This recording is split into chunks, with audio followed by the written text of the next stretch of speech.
지금 이곳은 1시간 후면 태풍이 지나가게 될 무척 거쳐 서 있기조차 쉽지 않은 상황입니다.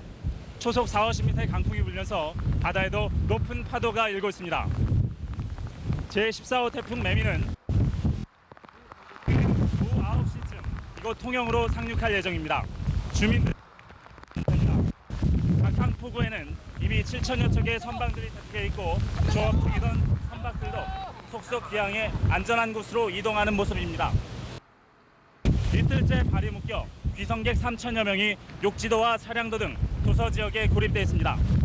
정전 사태도 잇따랐습니다. 통영시 사량면과 욕지면, 한산면 등 3개 섬 지역에는 현재 전신주가 쓰러져 온통 암흑천지로 변했습니다. 오후 5시를 기해서는 경남 사천공항의 항공기 운항도 전면 중단됐습니다. 어젯밤부터 현재까지 남해군에 250mm, 사천 225, 고성에 210mm의 비가 내렸습니다. 특히 일부 지역에선 시간당 60mm 이상의 폭우가 쏟아지면서 절개지가 무너져 도로가 막히는 등 피해가 잇따르고 있습니다. 경남 함안과 창녕, 밀양에선 농경지 수백 헥타르가 침수돼 수확기 농작물 피해가 우려됩니다. 재해대책본부는 앞으로 100mm에서 최고 300mm의 비가 더 내릴 것으로 보고 주민들의 각별한 주의를 당부했습니다. 지금까지 경남 통영 앞바다에서 SBS 이병입니다. 태풍이 몰아치는 제주도 동쪽의 성산포 앞바다. 오후 들면서 강풍과 폭우가 덮친 성산포 앞바다를 태풍의 눈이 지나간 시각은 4시 40분쯤. 제14호 태풍인 매미가 상륙했습니다. 보시는 것처럼 강한 비바람과 높은 파도가 일어 몸을 가눌 수 없을 정도입니다. 상상할 수 없을 정도의 비바람으로 사람들의 모습은 찾아볼 수가 없습니다. 물에 잠긴 당근밭 위를 태풍이 사정없이 휩쓸고 지나갑니다. 아무 생각 없는 경공은 갑자기 몰아친 비바람에 어리둥절할 뿐입니다. 길바닥을 때리는 빗줄기가 매섭기 그지없습니다. 강풍으로 인해 어선끼리 크고 작은 충돌도 일어났습니다. 여러 번 봤는데 갑작스럽게 이렇게 큰 태풍이 갑작스럽게 들어오니까 어떻게든 상당히 당황되네요. 신호등은 허리가 꺾여졌습니다. 가로등도 땅바닥에 주저앉았습니다. 매미의 위력에 못 이겨 가건물은 산산이 부서져 버렸습니다. 오늘 오후 초속 55m가 넘는 강한 비바람으로 성산포 일대는 완전히 초토화됐습니다. SBS 이종훈입니다.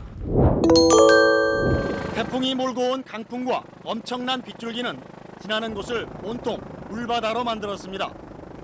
한 해 동안 자식처럼 키워 수확을 눈앞에 둔 벼들도 물속에 잠겨버렸습니다.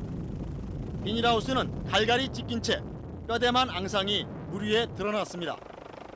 강물이 범람하면서 마을은 마치 바다 가운데 섬처럼 고립돼 버렸습니다. 긴급 대피에 불안한 밤을 꼬박 세운 주민들은 어디부터 손을 대야 할지 망연자실할 뿐입니다. 초속 수십 미터의 강풍에 공사 중인 도로 위 자재들이 농경지로 날아가 흩어졌습니다.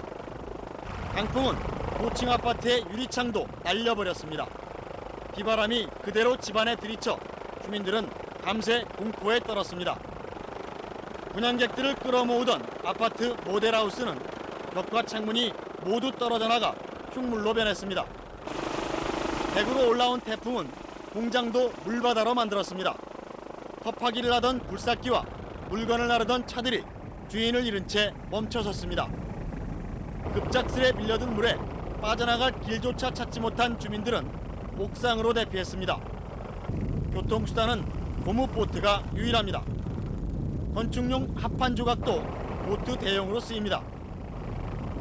급기야 울진에서 일어난 산사태는 한 가족의 보금자리를 덮쳐 11살짜리 소년을 숨지게 했습니다.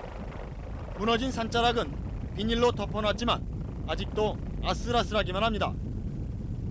태풍은 열차마저 탈선시켰습니다. 산사태가 나면서 흙투성이가 된 기관차가 선로를 벗어난 채 멈춰섰습니다.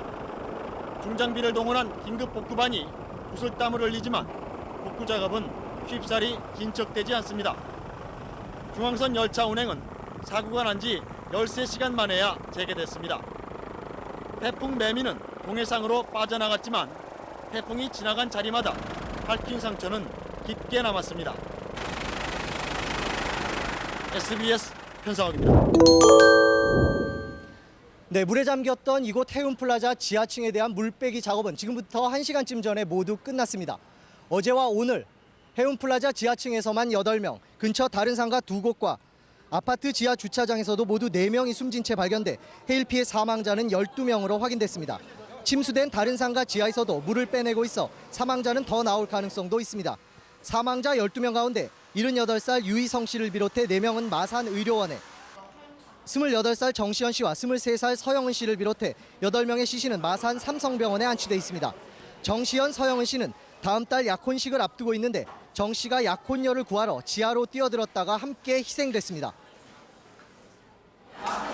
걔들이 그럴 수 있다고 생각합니다. 둘이 너무 사랑했기 때문에 반대라도 마찬가지였어요.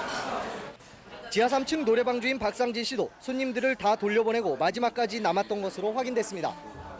다 대피시키고 이제 올라갑니다. 네, 빨리 갈게요. 그게 마지막으로 통화를 그렇게 했다대요. 박 씨는 거센 물살과 원목 더미에 갇혀 변을 당했습니다. 지금까지 마산시 해운동 해일 피해 현장에서 SBS 손승욱입니다.